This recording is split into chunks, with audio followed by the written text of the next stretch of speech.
Tonight with Bill O'Reilly, host of the No Spin News, BillO'Reilly.com, author of the coming book, Confronting Evil, Assessing the Worst of the Worst. Mr. O'Reilly, always good to see you. Why is he taking this enormous risk with the economy when he doesn't have to? Because it's exciting. He's an adrenaline junkie. So I'm harking back to my book, The United States of Trump, best book ever written on the man. And he gets bored easily. So this has been in his mind for decades, that why should the most powerful nation on earth and the most generous nation on earth get screwed by Liechtenstein and by Austria and by Cambodia? All right, why? Let's level the economics so that we have a fair chance to sell our products abroad. It's as simple as that. No, it's a very good point. That's right. But he's running an enormous risk, far more than people know. Because this time next year, April Fool's Day, 2026, if the economy is wobbly and prices have not come down substantially, Democrats will win the midterms. And that's it for Donald Trump's presidency, right there. So he's got 12 months. The press is going to spin everything that happens economically negative. Everything. Mm-hmm. Not NewsNation, which I'm happy that people are finding now, because you guys try to do a fair job. But ABC, NBC, CBS, all the cables outside of Fox and Newsmax, they'll spin everything negatively. So people will get the perception. The economy's bad. My family's in trouble. What Trump hopes is that he'll be able to make these deals on paper quickly and therefore have to take the tariffs off, which he will. All right, he's nimble. He'll do that. Right. And then he'll wave the paper, look at the deal I got. Right. Trump always declares victory. He always wins. He always says he wins. But I get the feeling he hopes is going to happen. All right, a couple things here. Number one, people don't need to be told how the economy is. They feel it, right? And it feels to me, and you can say I'm wrong, you normally do, but Trump boxed himself in here. He thought he was going to get some more deals.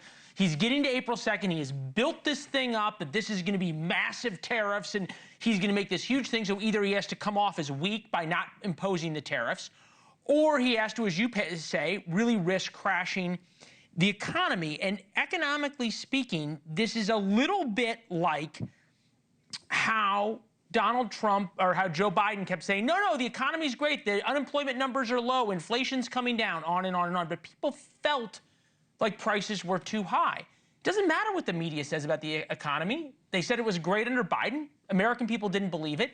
Doesn't matter what happens under Trump. The American people know how they feel. Somewhat. People don't understand tariffs, and I'm not being supercilious about it, word of the day. They don't. You got to go to college, take a macroeconomics course. What will happen is this. If you do not buy foreign cars or Chinese T-shirts, then you'll pay a little bit more because some companies in the USA will raise their prices. Trump has warned them, but he can't stop it. So you pay a little bit more. If you're hell-bent on buying a Mercedes, you'll pay a lot more. Yeah. I'm not buying a Mercedes. I'm boycotting them because of Hitler. That's how far back I go with Mercedes. You got a good memory. But have you ever seen a president go against most of his own party, most of the opposition party? Hold on. Every expert in the field, go against absolutely everybody, take this huge economic risk. Reagan took a huge risk on the Cold War and he won because he said, I'm going to flip the dynamics. But on an economic issue, have a president take such an enormous risk and it work out? He believes that he can, through sheer will, make this happen. You seem skeptical. And he may be able to.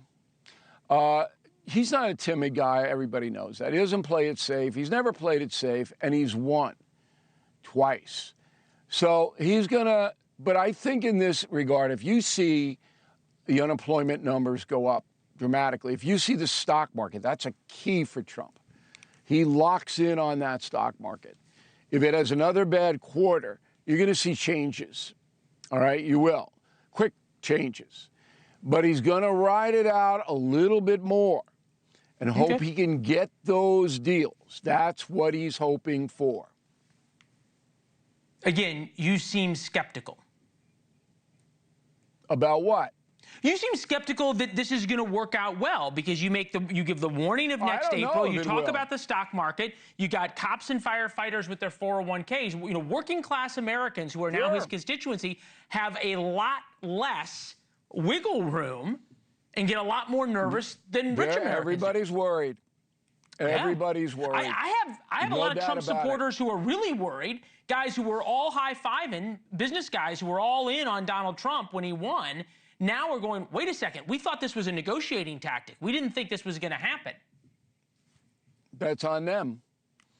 That's on them. When Trump tells you that he wants fair deals for America, but he is able, you know, to work stuff out. You know, it doesn't look real good in Ukraine now because Putin is being Putin. But I'm still pretty sure that they'll get a ceasefire because, you know, Trump is saying, look, I'll punish Putin. So and he what? will. Absolutely will. And now he's not going to say, I'm going to pivot on the tariffs because that would undercut his position with the foreign countries in the negotiation. Not going to say that. But believe me, he knows he's got 12 months. That's pretty much it to make all this economic stuff work. Okay. Well, 12 months in most senses is a long time economically, politically. It is not very long at all. Would you agree with that? You know, the market turns fast. Yeah, that's true. And Trump, if he gets the Chinese meeting in June, if he gets a ceasefire in Ukraine, if he starts to win, that market will go up fast. There's a lot of cash around. Yeah, fair enough. All right, so now we're going to talk about something that you like talking about, which is you. I believe you once told me that you are the most prolific, see O'Reilly is left speechless, he doesn't have to come back to that, the most prolific best-selling nonfiction author in history. He has Confronting Evil coming out September 13th, I believe, and I did this because of you. I strategically planned my book to come out weeks afterwards, so it would not compete with you. But I'm wondering if you have any advice for me. Sure. You got a nice Axios, not review, but a nice article setting up the book. Evil comes out September 9th. So what Leland is writing about is that when he was a kid, he was diagnosed with autism and other disadvantages in learning, and then he overcame it through an amazing story. It is, and I've known Vittert since Fox News days. And so the book is about one word, hope. And millions of American kids are now in a circumstance where their parents and grandparents are worried about them because they're not functioning maybe the way that Sally across the street functions. That's all destructive to the kid. You let the kid evolve, because I believe, in your case that's proven out, every human being has talent, innate talent. And that's why I believe in God, because if there were no God, there'd be some people just walking into trees all day long, okay? That's just the odds. They can't even walk down the street. Every person on this earth, no matter what disability they may have, has innate talent. And you can reach the talent and therefore prosper in life. That's what your book's about. It's hope. Amen. And that Americans in this day and age need hope, particularly if you have a child that you're worried about. Yeah. Well, thanks for watching. Go to joinnn.com to find NewsNation on your television provider. And don't forget to click the red subscribe button below to get more of NewsNation's fact-driven, unbiased coverage.